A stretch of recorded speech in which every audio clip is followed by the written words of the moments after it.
Good afternoon, ladies and gentlemen. This is James Ramos from At the Quarter Pole. And here's my picks for the 2025 Pacific Classic and also Jockey Cup Gold Cup. And my first race would be the Pacific Classic. And the horse I like in this race is going to be Fierceness coming out of the inside post. He's going to have the rail and the speed. He has the overall speed over journalism and also the speed over Nisos. Everybody likes Nisos off his San Diego handicap win. I like Fierceness. I picked him in the Whitney, didn't fire. It seemed like he was pace compromised, which I'm not taking any excuse. He just lost to a better horse in Sierra Leone. So Fierceness at 3-1 is a great bet. You could take him the exact. It was Fierceness or journalism, but I definitely like Fierceness for the win at 3-1. Now I'm not sure, but it looks like to me either way he's going to stay.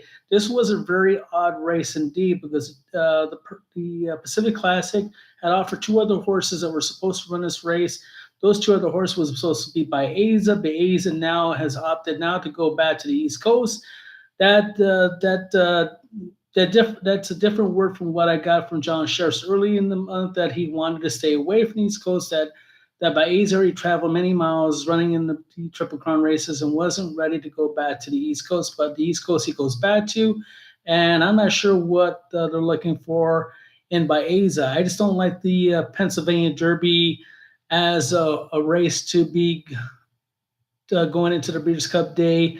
I don't think the track at Parks is a good track to go into. The western part of the United States tracks like Del Mar, like Santa Anita, I've seen horses run out of Parks and they don't seem to do well. I'm not sure they do well on that surface going to a Santa Anita surface, which is a tighter course maybe. But I've seen horses fail more failure than winning at the Breeders' Cup. So Baeza does run in the Pennsylvania Derby. He's the throwout now. I just don't see him running well for the Breeders' Cup. I thought running in the Pacific Classic would have been a better shot, though he's running against older horses. Made more sense because stay home. And again, quote unquote, not taking all those miles back and forth from the West to East Coast. On the contrary, what John Sheriff had promised. Now, this is still going to be a good race, but I still see Fierceness coming out here from New York, knowing that Rapoli has two good horses. He has the Fierceness and he has Mindframe, who is going to run in the Jockey Club, Go Club. That race, I'll give you my pick a little bit later. But my pick, of course, will be Rapoli Sable's Fierceness at 3-1 to upset this race. And I do mean a slightly understatement is upset this race because he's going to be running against journalism and Nisos. Exactly like, of course, journalism. How are you not going to go against journalism the way he's been running all year long? If he wins, I don't feel bad for losing this race. If he does beat Fierceness, but Fierceness is my number one pick. On to the Jockey Cup Gold Cup.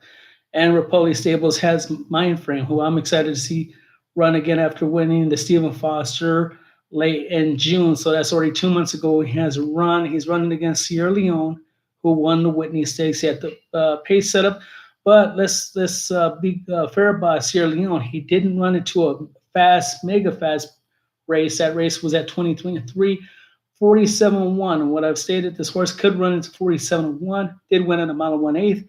He'll be the favorite. He'll be the choice because he just will be just a little bit better at a mile and 1/4 than Mindframe. Mindframe is not one at a mile and 1/4.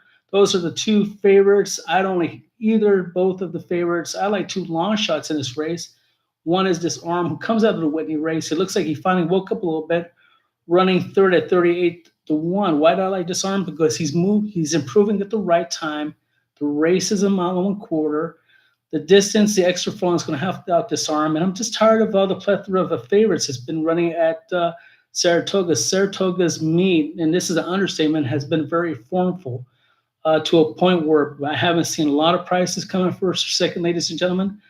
And Disarm is going to get a great price. He should be at a decent price, more about 20-1. So I'm should use him in exactus with Mindframe and Sierra Leone on top over him to come second. Do I see Disarm going to win this race? No. Second, yes.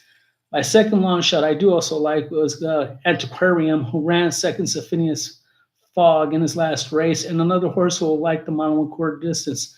So I like the two bottom long shots for some value. Of course, to put the Mindframe and Sierra Leone on top. But if you don't want the exact great place bet on either one of those two horses, would be a good price. You can also use them on the third spot for a trifecta if you really believe that Mindframe and Sierra Leone are the only two horses in the top two tier. So you can put those two on top, put that aquarium and disarm third in the try, use them in a super, or the exact best on second. Or as you go place. Now the horse that looks more likely has to prove himself in this race is going to be Mindframe. And why I say Mindframe? Because if Rapoli Stables, Mike Rapoli thinks his horse is going on to the Breeders' Cup Classic, with Sovereignty now reigning, quote unquote, is going to be the favorite at 2-1. Is those correct odds right now? I can't say no. So 2-1 for Sovereignty in the Breeders' Cup Classic as a favorite makes a ton of sense. I have between 2 and 5-2. Now it's a 3-year-old, and I'm getting away from the Jockey Cup Gold Cup. But with my statement before I get away from myself and going on with the Breeders' Cup Classic news, yes, Mindframe needs to prove they could go a mile and a quarter and win this race, or at least stay with competitive. If not, maybe the audible might be the Breeders' Cup Mile for Mindframe. So of all the horses, they're winning your end. Mindframe has already won a race to go into the Breeders' Cup Classic. So it's Sierra Leone. Those two have nothing to prove in this race to win. But if you have to state one horse had to prove a little bit more than the other, that would be Mindframe, because to see if he can handle the distance. We know Sierra Leone can handle distance. He won it last year. So Mindframe is a horse that needs to win or show improvement that can stay at 10 furlongs and more than 9. But right now, my pick, the long shot play, as I said, exact trifectas or exacta, I like Antiquarian and Disarm in the tries, supers, etc. Exactas. They're my value bet. Now, if they didn't either had one or two weren't running in this race, and I just put up the white flag and said I'm out of the race, and again another race, it'd be good to watch toward the Breeders' Cup Classic. But those are my bets. Like I said, I would use Mindframe and Sierra Leone on top on exactly with Antiquarium and Disarm, and also use them second and third in the try and also in the super. Those are my picks. Finally got some long shot value in the Jockey Cup Gold Cup, and that is my handicap and spiel for today. This is James Ramos from At the Quarter Pole. We're winning in history, right neck and neck. Have a good afternoon, ladies and gentlemen.